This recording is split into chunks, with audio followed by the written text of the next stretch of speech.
Hey guys, it's Kim here with Fairily Fiber Fun. Thanks for joining me on episode 22. If you are a new subscriber, welcome. I appreciate you very much. And if you are a returning viewer, welcome back. And I enjoy spending time with you and getting to know you all. The community that is growing here in this space has been so wonderful, and I wanted you to know that I appreciate each and every one of you very, very much, and I value you very much. Before we get into the show, if you haven't subscribed, please do so. And if you enjoyed today's video, give it a thumbs up. Don't forget to hit the notification bell so that you don't miss any new videos coming out, because most of the time they come out on Wednesdays, but every now and then a video will pop out at a different time than that. That's just how it is. So in today's show, we'll be talking about a finished knit. It's not a finished garment, but it is a finished knit, and a bunch of carding and dyeing and spinning of wool, and it's going to be a little bit all over the place today, so please bear with me. But I kind of want to go in a somewhat chronological order, which means jumping around from one topic to another, because that's how we do here.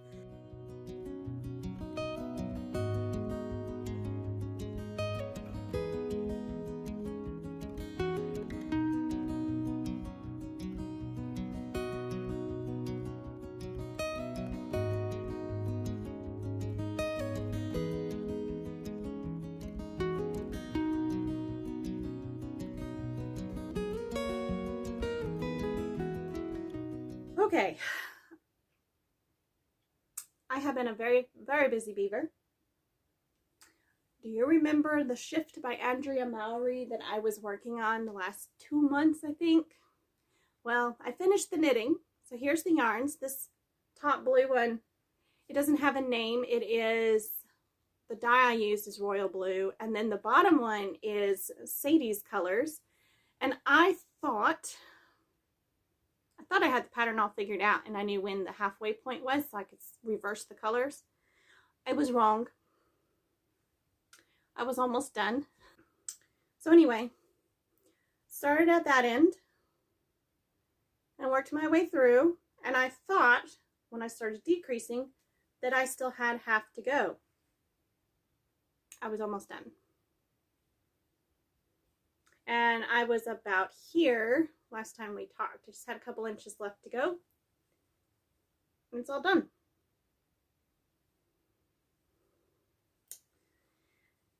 I still need to sew it together. I still need to block it. But it's going to go something like this.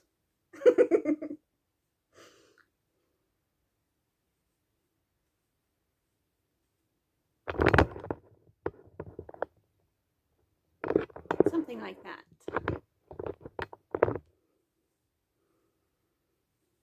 I'm hoping it'll stretch out a little bit when I block it, because it's a little on the tight side, and I really don't like things up against my neck. But I have to say, this is not scratchy. I thought it would be. But I literally just had it around my neck, and it's not scratchy at all. Like hanging like this. It might bug me after a while, but it doesn't right now. And that's really pretty. Ooh, I like the way that hangs. Nice. Okay, I need to finish this. But anyway, I'm happy to have the knitting done, and it's gorgeous, and it's practically summer. Of course, I finished it in time for summer. We have had crazy weather. It has been pouring down rain one day and bright sun the next, and cold one day and hot the next day. Yesterday was in the upper 50s, I think, mid to upper 50s all day, and pouring down rain. I mean, the lightning was just flash, flash, flash, flash, flash, flash, flash. And the thunder was almost constantly rumbling across the sky, which I love. I just love that sound. And it just poured buckets and buckets. I like to say that it rained sheep and goats. But I think yesterday it was raining horses and cows.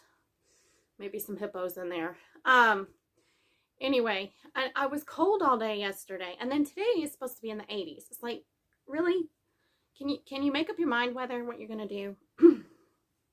This is Georgia for you, people. Georgia's bipolar. Almost every part of the world has bipolar weather at some point or another. So spring here is hit and miss for like most of winter. Winter's just hit and miss. It's weird. Okay, moving on. I took some wool to the wool pool and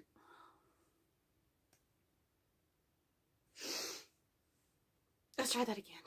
So I took some wool to the mill that I had scoured. Some of it I scoured at the mill actually, and I started running it through the de-vedger, but I forgot to clean the machine first. Yeah, there was some dark brown alpaca in the machine, and it got in my nice cream fiber. So I tried to pull out all of it, and it came with some of the Gulf Coast fiber in there. And this is the medium Gulf Coast I separated out from the wool pool stuff. So I found some more and I carded it. And then I found a little bit more and I carded it. And then I think this has a tiny bit in it, but not much. So nice little gradient going on here. On the camera, you can't see much of a difference between these two. I promise there's a difference. There you can now. So, and then I couldn't decide if I wanted to spin these as a gradient and ply them, chain ply them, or apply them with another strand, or do a marled ply, or do a self-striping. So I set this aside and I carded up some more that were not thoroughly contaminated with other fibers from the mill. Go me. Anyway, this has a little bit of other stuff here and there. I can see the occasional dark brown strand, but overall, this was fairly clean. Well, I didn't do the best job cleaning the wool, so it was quite dirty.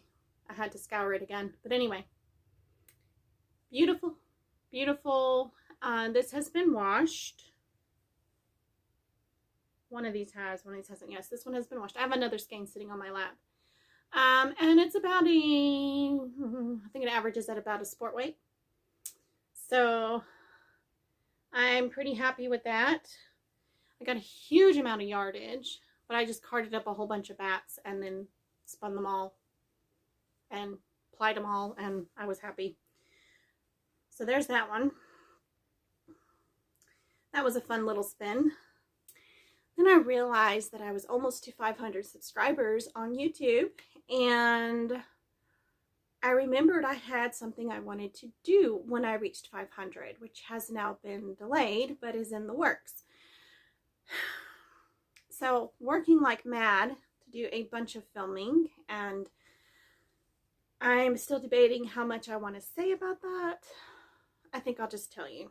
It's really exciting. So originally, when I launched my business, I decided maybe when YouTube reached 500 subs, I would launch Patreon again. Completely new and different, completely revamped. But at the time, I didn't really know what I wanted to do with Patreon. And now I've decided to put classes on there. And so I have been filming classes. And I started with carding, which I probably should have started with spinning, but start somewhere, right? So I'm almost done with 9 carding classes, and I have filmed them all in like 2 weeks. Still have some editing to do. And then I can move on to some spinning classes and then do some dyeing classes, and then I can launch the Patreon. And I will give you all the news and updates on that in a separate video. But this is the yarn I spun from the first several carding lessons, the bats I made in those carding lessons. And it's not been washed, so right now it's about a fingering weight. I'm hoping it will puff up to at least a sport. And this is from a Gulf Coast Blueface Leicester cross fleece from a sheep named Lydia from Hope Springs Farm. And silky wonderful, that BFL in there is very strong.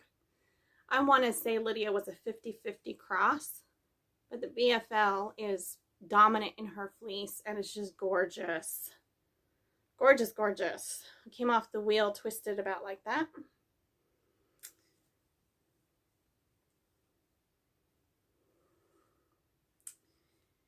And this has a special home it's going to for a collaboration that I'm doing with Knitting the Stash. So if you don't follow Knitting the Stash, you totally should. Melissa's awesome. Then I have another experiment. And this is a, it's kind of a funny story. I was digging through the closet to see what kind of fleeces, older fleeces, smaller fleeces I had just laying around that needed to be scoured and worked on. And I found this fleece that said washed, roving, and it's super short stapled, lovely brown fleece. So I thought, well, shoot, I wonder if I could card this and spin it myself. So I did. And I made a gorgeous 3-ply. Ended up being I think this is about a DK weight. I haven't actually tested it. I don't know the weight of the skein or the yardage on it. But my grist is awful because this is a very dense yarn. It's had to be tightly spun because of the short staples, like an inch to 2 inches. An inch to an inch and 3/4 maybe. I don't even think there was a single 2-inch strand in there. Very, very crimpy, but incredibly short. And it's spun up so nicely. It's not next to skin. It's Gulf Coast Dorper crossbreed from Hope Springs Farm. Now I'm curious if I can pull roving off with this. Stay tuned for more on the roving. We'll get to that in a minute. So I just finished spinning the second single this morning of a big skein of this that I decided to spin long draw and compare and 2-ply it. So I should have that plied up in a couple of days and be able to do a comparison of that. So that's pretty exciting. And I got that finished. I carded up 4 bats that fit on the baby brother drum carder really easily. Pardon me, my legs hurt. Ugh.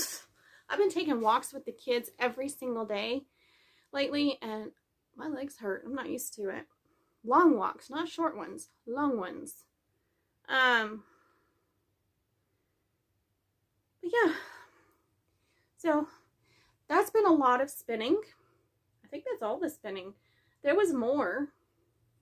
I finally took my second and third self-striping experiment and wound them into skeins and washed them and then turned them into balls so I can knit with them. And they are very different because I did these different. I think I explained them in episode 21. So I don't feel like going back and explaining them again. But these are going to become Pioneer gloves, I believe. And I'll put the name of the designer somewhere in here because I don't remember her name right off the top of my head. I started carding up some Clun Forest that I've been working on processing, and it's been kind of sitting waiting for me to get back to it. And I don't remember if this is Bucky or Earl, but anyway, I started carding up the bats for the class, and they were supposed to go in the store like Shamrock's bats are in the store, but I had not cleaned my drum carder thoroughly, and I got some dark brown. I got some dark brown in the white Clun Forest, so I will be spinning these up. Like, it's going to hurt so bad to spin them up, just, you know. So anyway, then, nope, I'm not there yet. Darn it. I did some dye experiments and I very slightly felted some Tunis. So I did make a trip to Sheep Cote Farm recently and I came home with 9 fleeces. 2 of them ended up finding a new home at Dana's. One of them is hers and the other one is being stored at her house, and if she just can't stand it and has to play with it, that's okay. So here's what this wool, and this one actually, this is from 104, and this is Sheep Cote Farm's Tunis fleece number from sheep number 104. And Beth writes on this little card, 104 was born in the spring of 2017. This is a hogget fleece. She was over 12 months old when sheared and had not been bred or lambed. Some sheep name themselves early on. Some we don't name if we are selling them. 104 may be going to a new Tunis breeder, so we have refrained from giving her a name, but we love her. And her fleece won 3rd place at the 2018 County Fair, which is really exciting. So here's her wool all clean and picked. Tons and tons of edge matter in these fleeces, but that's just how it is in Georgia. We can't really coat sheep here because of the heat and humidity. It just likely cause the fleeces to felt on the sheep, and that would not be good. So we deal with veg matter. I don't mind. So here's some gorgeous, gorgeous, gorgeous Tunis. It's not super soft. It's definitely a medium breed.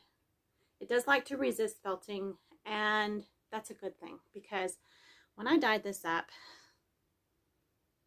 I forgot to watch the pots and they boiled slightly. So here's one of the batches that I did. Oh, it looks really pretty on camera. Looks kind of like mud off of camera. Or maybe I just have more blues facing you than facing me. Let's see, let's turn that around.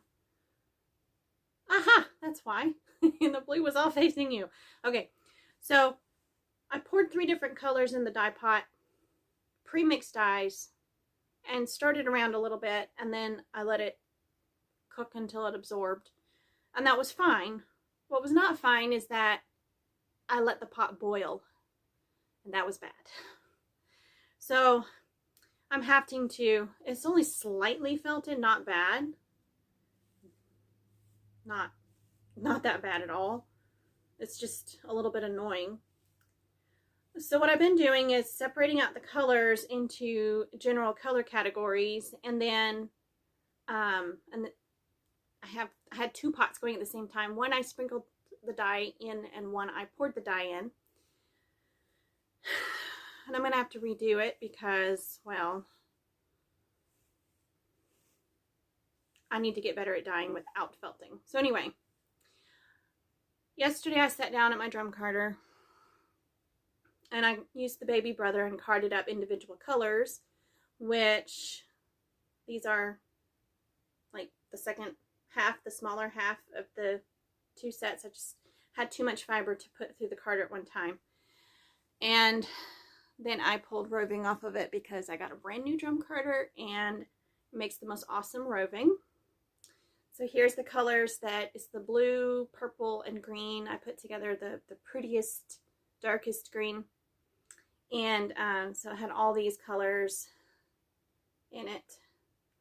It's so pretty. And the roving, I actually put this through the drum carder, the new drum carder, twice. So carded 3 times on the baby brother in individual color sections, and then twice on the standard brother and pulled the roving off, and it was perfect. So that's 4 times through the carder seems to be the trick for perfect roving on this carder. Before I show you the undyed rovings, I wanted to show you my other dyed fiber, and just look when I open this up. So pretty. Oh my gosh, that's gorgeous. Okay, I think I'm in love. So there's reds, and there's blues, and there's greens, and there's purples. And it boiled. So I have my work cut out for me getting it where I can work with it. And veg matter is falling out everywhere. My bed's going to be a disaster. That's okay. That's why I have a sheet on my bed. So I can just pick the sheet up and go shake it outside. And I don't have to sleep on all this gunk. Okay. All that is the same Tunis sheep 104. And I think this sheep takes the sheep. The wool takes the dye gorgeously. I mean, these are some bright color. The camera's blowing that out. It's bright. It's much brighter than my shirt. Okay.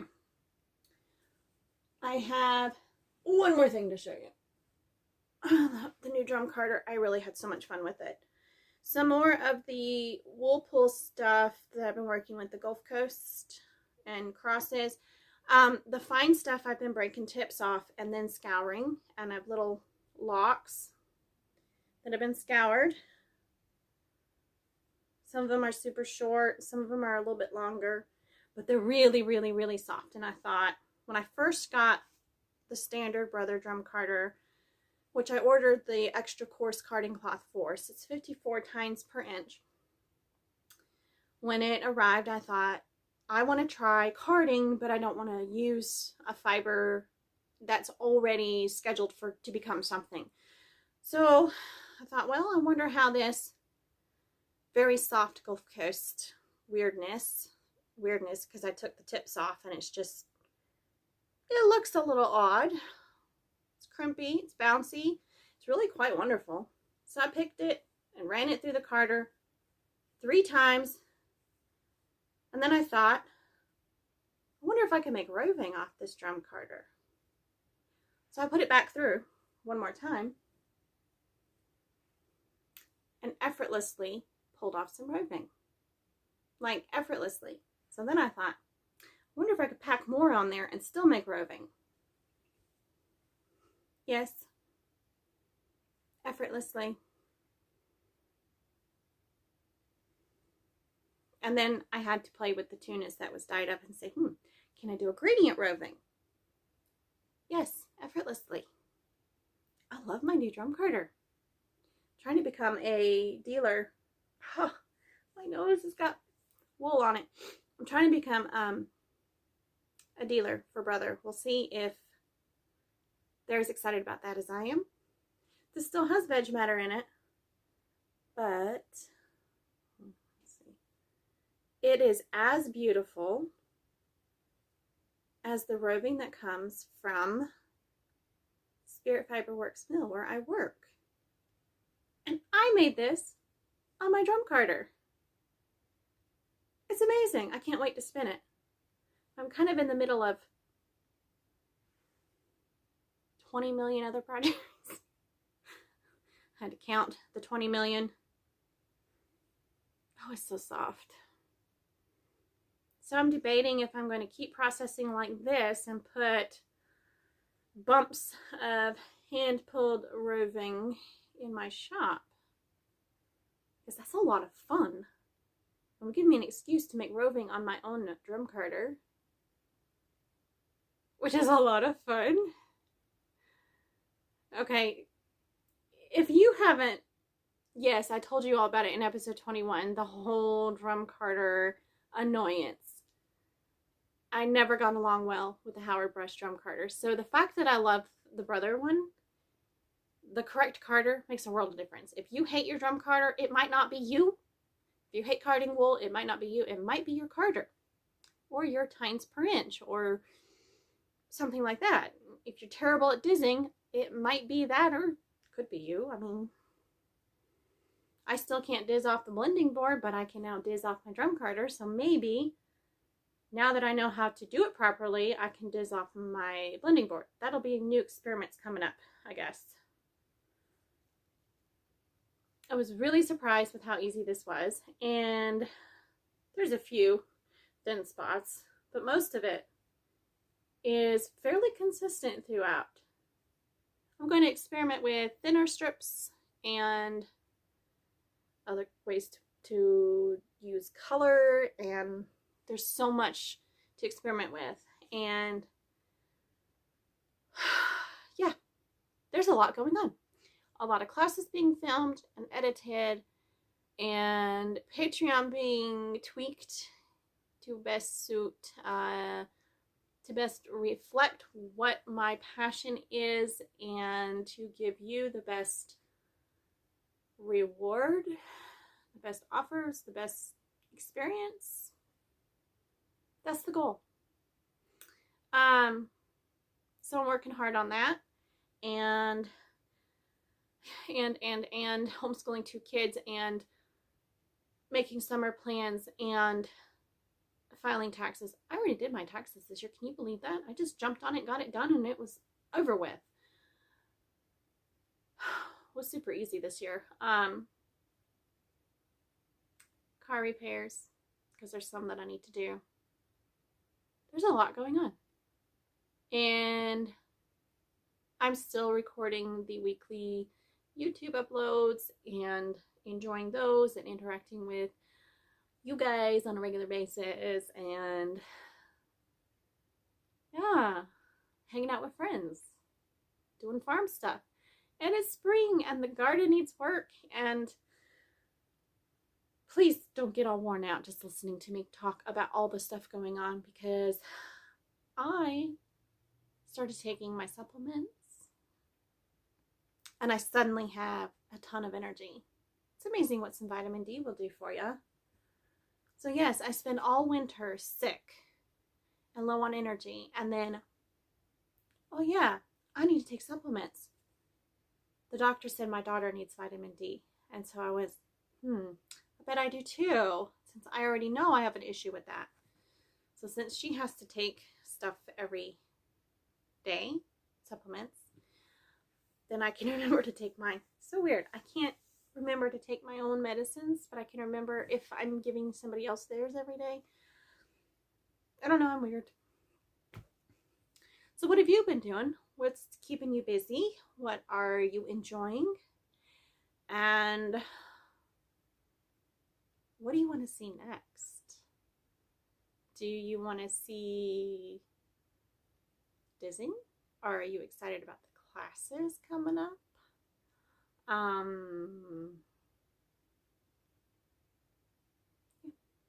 Tell me what you want to see.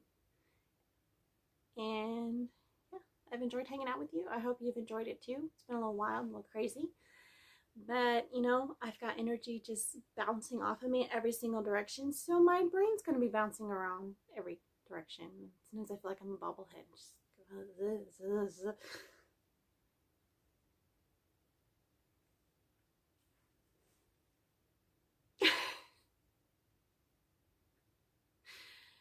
If this video is very heavily edited, it's because I am a little crazy today and decided to take out most of the crazy.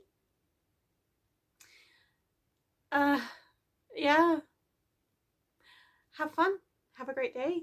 And I think I flew through this. Yeah. I will see you in the next one. Bye.